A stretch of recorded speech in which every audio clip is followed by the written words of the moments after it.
बेटियों को माफ नहीं करना पड़ता, माफ बहू को करना पड़ता। करके तो देखो भैया, एक मेयार है बेटी के लिए, वो ब्याह के किसी जगह गई है, उसकी शिकायत आई है, तो हमारा जवाब ये है कि अभी बच्ची है, सीखते सीखते सीख जाएगी। ये जवाब बनाए बहू के लिए। अगर वो गलती करे, उसकी सास शिकायत करे, उसका खामन शिकायत करे, तो ये बहू के लिए बोले कि अभी बच्ची है, सीखते सीखते।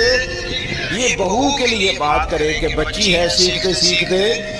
ये बहू के लिए जरूरत है इसकी, बेटी के लिए तो इसकी जरूरत है। बेटी गलती करे तो उसके वकील बन जाते हैं। सारी जिंदगी सास ससुर अपनी बेटी के वकील रहते हैं और अपनी बहू के जज बने रहते हैं। इसके लिए फैसले सुनाते हैं, उसकी वकालत करते हैं। ये बेटी नहीं किसी की, इसके जज बन गए, उसके हाथ में फैसलों का ऐलान है, उसके लिए वकालतों का ऐलान है। ईमानदार मुसलमान का ये इखलाकी रवैया नहीं होता।